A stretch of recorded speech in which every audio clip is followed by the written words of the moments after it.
নমস্কার। আজকের ভিডিওতে আমরা তিন ভাষা সূত্র বা থ্রি ল্যাঙ্গুয়েজ ফর্মুলা অথবা ত্রিভাষা সূত্র এই সম্বন্ধে জেনে নেব। ভিডিও শুরুতেই আপনারা দেখতে পাচ্ছেন দুটো ছবি, এবং দুটো ছবি হচ্ছে গভর্নমেন্ট অফ ইন্ডিয়া দ্বারা প্রকাশিত। বাঁ দিকের ছবিটাতে রয়েছে মিনিস্ট্রি অফ এডুকেশন এবং ডান দিকের ছবিটাতে রয়েছে ministry of human resource development. এই ছবিটিতে কি বলা রয়েছে? এই ছবিটিতে বলা রয়েছে থ্রি ল্যাঙ্গুয়েজ পলিসি বা থ্রি ল্যাঙ্গুয়েজ ফর্মুলা এর ব্যাপারে। তাহলে থ্রি ল্যাঙ্গুয়েজ ফর্মুলা ব্যাপারটা কি? এখানে দেখুন লেখা রয়েছে, three language formula will continue to be implemented with greater flexibility, no language will be imposed on any state. এখানে কিন্তু ক্লিয়ার কাট বলেই দেওয়া রয়েছে যে কোনো স্টেটের ওপর জোর করে কিন্তু ল্যাঙ্গুয়েজটাকে চাপিয়ে দেওয়া যাবে না।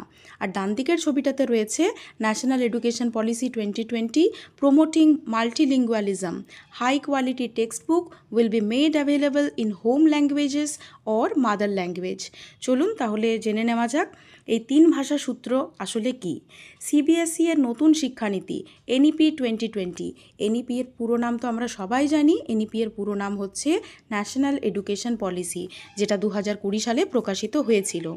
এই অনুযায়ী 2026 এবং 2027 শিক্ষাবর্ষ থেকে ষষ্ঠ শ্রেণীর শিক্ষার্থীদের জন্য R1, R2 এবং R3 নামে তিনটি ভাষা শেখা বাধ্যতামূলক করা হয়েছে।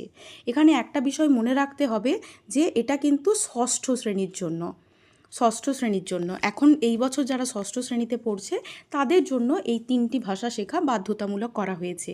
এটি একটি তিন ভাষা সূত্র, যেখানে শিক্ষার্থীদের ভারতীয় সংস্কৃতি ও বৈচিত্র্য বোঝাতে অন্তত দুটি ভারতীয় ভাষা শিখতে হবে। তাদের শিখতে হবে। তিন ভাষা সূত্র বা ত্রিভাষা সূত্রের কাঠামো হলো, R1 হলো মাতৃভাষা অথবা আঞ্চলিক ভাষা, অথবা এটি ইংরেজিও হতে পারে। R2 হলো দ্বিতীয় ভাষা, সেটা হিন্দি বা ইংরেজি হতে পারে বা অন্য কোনো ভাষাও হতে পারে। R3 হলো একটি নতুন বাধ্যতামূলক তৃতীয় ভাষা, যার মধ্যে অন্তত দুটি ভারতীয় ভাষা হওয়া প্রয়োজন। এখানে আরেকটা বিষয় জেনে নিতে হবে, R1, R2 এবং R3 এই তিনটে ভাষা কিন্তু ভিন্ন ভিন্ন হতে হবে। এর মানে হলো R1 যে ভাষাটাকে রাখা হবে সেটা R2 বা R3-তে রাখা যাবে না। ধরুন R1 যদি কেউ মাতৃভাষা বাংলা রাখে, সে কিন্তু R2 এবং R3 অর্থাৎ R2 মাতৃভাষা বাংলা ছাড়া অন্য কোনো ভাষা, এবং R3ও বাংলা ছাড়া অন্য কোনো ভাষা তাকে রাখতে হবে। সিবিএসই এর নতুন পাঠ্যক্রম অনুযায়ী R1, R2, R3 ভাষা হলো জাতীয় শিক্ষানীতি এনইপি 2020 এবং national curriculum framework for school education NCFSE 2023। এখানে বলে রাখি, NCFSE 2023 এই সম্বন্ধে অলরেডি একটা ভিডিও কিন্তু দেওয়া আছে, আপনারা চাইলে কিন্তু সেটি দেখে নিতে পারেন। কোন শিক্ষাবর্ষ থেকে চালু করা হচ্ছে? 2026-27 শিক্ষাবর্ষ, অর্থাৎ এই বছর থেকে ক্লাস 6-এ অর্থাৎ ষষ্ঠ শ্রেণীতে এটি বাধ্যতামূলক করা হচ্ছে, যেখানে R1 মাতৃভাষা, R2 ও R3 অন্যান্য ভাষা, এবং এর মধ্যে অন্তত দুটি ভাষা ভারতীয় হতে হবে। এবার জেনে নেওয়া যাক ত্রিভাষা সূত্র বা থ্রি ল্যাঙ্গুয়েজ পলিসির ইতিহাস সম্বন্ধে। ভারতের শিক্ষা ব্যবস্থায় এই তিন ভাষা সূত্র অর্থাৎ থ্রি ল্যাঙ্গুয়েজ ফর্মুলা প্রথম সুপারিশ করেছিল কোঠারি কমিশন, যেটা 1964 সাল থেকে 1966 সালে হয়েছিল। এই নিচে দেখুন একটা ছবি দেওয়া রয়েছে, 1964-66 Kothari commission, national education commission, Kothari commission, যার অপর নাম হলো ন্যাশনাল এডুকেশন কমিশন, এবং এর সভাপতি ছিলেন ডক্টর দৌলত সিং কোঠারি, এবং ওনার নাম অনুসারেই এই কমিশনের নাম রাখা হয়েছিল কোঠারি কমিশন। এই কমিশন মাতৃভাষা ইংরেজি এবং একটি আধুনিক ভারতীয় ভাষা হিন্দিভাষী রাজ্যে বা অহিন্দিভাষী রাজ্যে শিক্ষার প্রস্তাব দেয়, যা পরবর্তীকালে 1968 সালের জাতীয় শিক্ষানীতি অর্থাৎ ন্যাশনাল পলিসি অন এডুকেশন 1968, যেটা প্রকাশিত হয়েছিল ইন্দিরা গান্ধী যখন প্রধানমন্ত্রী ছিলেন সেই সময়।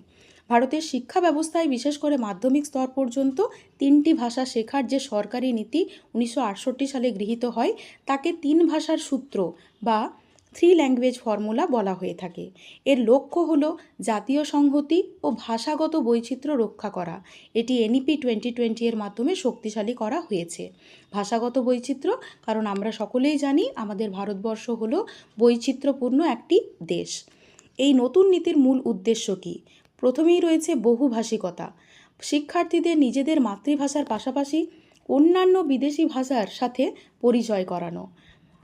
পরের পয়েন্ট রয়েছে কাজের দক্ষতা। বিভিন্ন স্তরের R1 সহজ, R2 মধ্যম, R3 উচ্চতর বা নতুন ভাষার মাধ্যমে পড়ার, লেখার ও বোঝার ক্ষমতা বাড়াতে সহায়তা করা।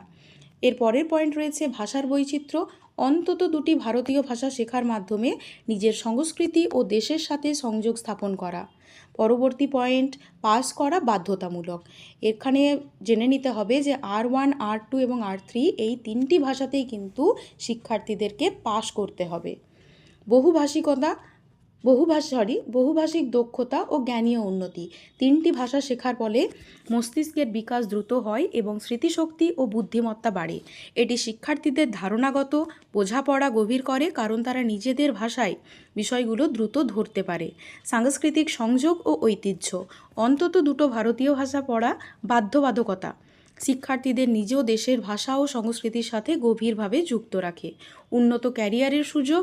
3য় ভাষা হিসেবে বিদেশি বা ধ্রুপদী ভাষা শেখার সুযোগ শিক্ষার্থীদের ভবিষ্যতে আন্তর্জাতিক কেরিয়ার এবং উচ্চশিক্ষার জন্য প্রস্তুত করে। পরবর্তী পয়েন্ট রয়েছে সহজবোধ্য শিক্ষা ও আত্মবিশ্বাস। মাতৃভাষায় প্রাথমিক ভিত্তি মজবুত হওয়ার কারণে শিক্ষার্থীরা জটিল বিষয়গুলো সহজে বোঝে, যা তাদের পড়াশোনার প্রতি আত্মবিশ্বাস বাড়ায় এবং ভীতি দূর করে। এবং আজকের লাস্ট পয়েন্ট রয়েছে বাধ্যতামূলক ভিন্ন 3 ভাষার চর্চা। নিয়ম অনুযায়ী শিক্ষার্থীদের শুধু শিখলেই হবে না, 3টি ভাষাতেই উত্তীর্ণ হতে হবে, যা তাদের সামগ্রিক ভাষা শিক্ষা নিশ্চিত করে। ধন্যবাদ।